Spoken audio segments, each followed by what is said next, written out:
बहनें बनी देवरानी जिठानी। रीना और शीना के घर उन्हें लड़के वाले देखने आते हैं। होने वाली सास कहती है, मुझे तो आपकी दोनों ही बेटियां पसंद है। भाई हम तो चाहेंगे चट मंगनी पट ब्याह हो जाए। पैसे की कमी है नहीं हम लोगों के पास, तो जैसा करेंगे आप लोग हम खुशी खुशी स्वीकार लेंगे। अच्छा इजाजत दीजिए। ससुराल वालों के जाने के बाद शीना कहती है, ये क्या बात हुई? क्या एक के साथ एक फ्री का ऑफर चल रहा है? अरे तो लड़का अच्छा ही है ना, फिर शादी भी तो करनी है तो यहीं कर ले। अरे मजे आएंगे, दोनों बहनें साथ साथ रहेंगे। हाँ हाँ, लड़के तो दोनों ही अच्छे हैं, कमा खा रहे हैं, माँ भी सीधी है, पैसे वाले भी है। और क्या, इसी शहर में मेरी दोनों बेटियां रहेंगी तो अच्छा होगा। कम से कम हम लोगों के लिए आ तो जाएंगे जब बुलाए तब। ठीक है पापा, जैसा आपको सही लगे, मैं शादी करने के लिए तैयार हूँ। रीना और शीना की शादी राम और श्याम के साथ हो जाती है। फिर शादी के बाद देखो बहने हो, बहने की तरह ही रहना, देवरानी जेठानी मत बनना। मैं घर में कोई लड़ाई झगड़ा नहीं चाहती हूँ। शीना जो बोलने में थोड़ी तेज थी वो सास से कहती है, हम दोनों बहनें में कभी लड़ाई हुई भी नहीं है, और हाँ, कोशिश भी ना करना सास बनकर लड़ाई करवाने की। बहुत बुढ़ियाओं को देखा है मैंने, कोई काम होता नहीं तो बस बहुओं को लड़वाती रहती है। सास जो खुद 4 हाथ आगे थी, अरे पंगा ना ले छोटी बहू, कायदे की बात समझा रही थी। फालतू की सोच रखकर ससुराल में नहीं रह पाओगी। शीना, माँ जी ठीक बोल रही है ना, वो बड़ी हैं, जो बोल रही हैं समझ लो, बस बहस क्यों। शीना को गुस्सा आ जाता है। कल तक माँ बाप के आगे जो बहन समझाती थी वो तो समझ में आ जाता था, तब तो रीना उसे बड़ी बहन लगती थी, लेकिन सास के आगे समझाना शीना को गवारा न था। बस दीदी, आप ज्यादा इनकी साइड ना ले, पता है ना सास किसी की सगी नहीं होती, कल को हम बहनों का रिश्ता खराब कर देंगी ये।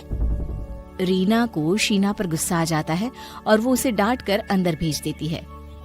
शीना के जाने के बाद रीना सास से कहती है, वो क्या है ना, बच्ची है, मम्मी पापा और मैंने सभी ने उसे सर पर चढ़ा रखा था, लेकिन आप ना उसकी बात का बुरा ना माने, मैं समझा दूंगी उसे।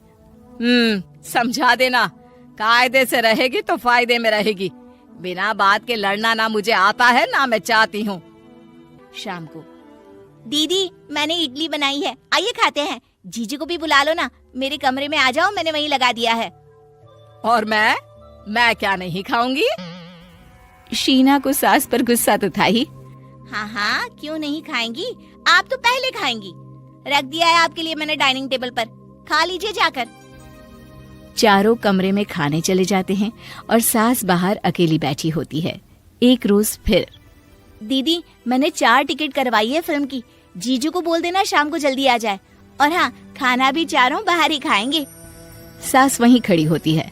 शीना उन्हें देखती है और गंदी सी स्माइल देकर चली जाती है। तो ये पंगा ले रही है मुझसे, जानती नहीं है ना मुझे। मैं अपनी पे आ जाऊं तो इसे कहीं का ना छोड़ूं। अब क्या था, शाम को जब सारे तैयार हो जाते हैं, हम तो चले घूमने, आप भी टीवी में रामायण लगाकर बैठ जाओ, और हाँ, सुबह का खाना पड़ा है, गरम कर लेना, हम लोग बाहर से खा कर आने वाले हैं। शीना जैसे ही बाहर निकलने वाली होती है, सास धीरे से शीना की साड़ी को पास के कील में फंसा देती है और आवाज आती है, चर्र। ओह, फटी साड़ी पहनकर जाओगी? अरे जाओ जाओ, शक्ल तो वैसे भी भिखारी जैसी है ही, फटे कपड़े देखेंगे तो लोग जमकर पैसा देंगे। शीना को सास पर गुस्सा आ जाता है। वो जवाब देने ही वाली होती है कि अरे मुझसे बहस करने से अच्छा है कि जाकर साड़ी बदल लो, कहीं फिल्म ना छूट जाए। अरे शीना जल्दी करो ना। रीना बेटा तुम लोग निकलो, वैसे भी तुम लोगों को अलग अलग बाइक से जाना है तो वो बाद में ज्वाइन कर लेंगे। हाँ माँ सही बोल रही है, चलो रीना। ठीक है माँ, हम लोग जा रहे हैं, वैसे भी मैं फिल्म की स्टार्टिंग नहीं छोड़ना चाहती। अरे जाओ ना तो फिर जल्दी से। शीना फिर से साड़ी बदलकर तैयार होकर आती है। 9 बजे की फिल्म और 9 तो यही बज गए। अरे शीना क्या है यार, वक्त पर तुम कभी तैयार नहीं हो सकती। अरे नहीं जाना था तो टिकट लिया ही क्यों, पूरा मूड खराब कर दिया। अरे मैं तैयार हो गई हूँ ना, चलो ना अब। लेकिन जैसे ही शीना जाने को निकलती है, सास के सीने में दर्द शुरू हो जाता है। हाय रे, मर गई।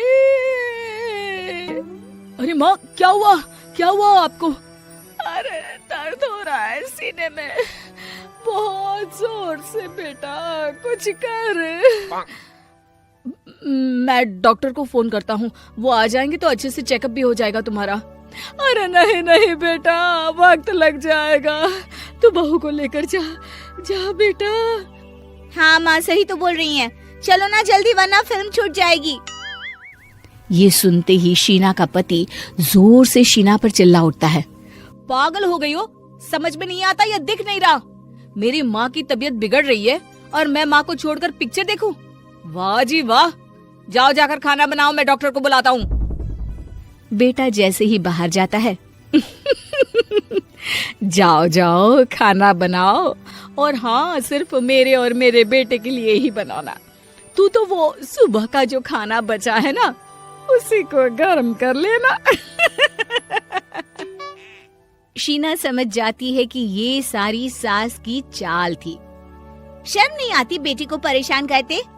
मैं कहाँ परेशान कर रही हूँ, अरे मैं तो आराम ही करवा रही हूँ। सारा दिन दफ्तर में थक गया था तो रात को आराम करेगा। और रुक जरा, अपनी बड़ी बहू को बोल दूं कि खाना खाकर ही आए। वो क्या है ना, बहुत नेक है मेरी बड़ी बहू, उसी ने तो मुझे तुम्हारा असली रूप दिखाया, वरना मुझे तो तुम बड़ी अच्छी लगती थी।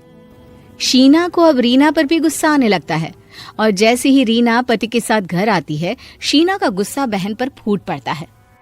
शर्म आनी चाहिए थी दीदी जीजू आप लोगों को। अरे जब हम नहीं आए तो आप भी तो वापस आ जाते।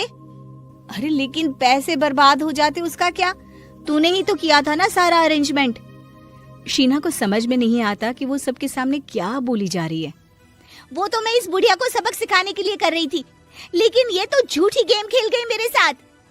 रीना शीना को एक थप्पड़ लगा देती है।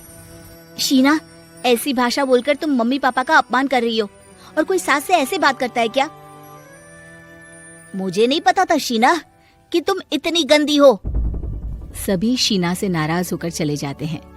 रह जाती है तो सिर्फ सास और शीना। देख शीना, रो मत, मैंने तो उस दिन सिर्फ यही कहा था कि बहन बनकर रहना, उस पर तूने मेरी कितनी बेइज्जती की थी। सास सास होती है, अब तो समझ में आ गया होगा तुझे।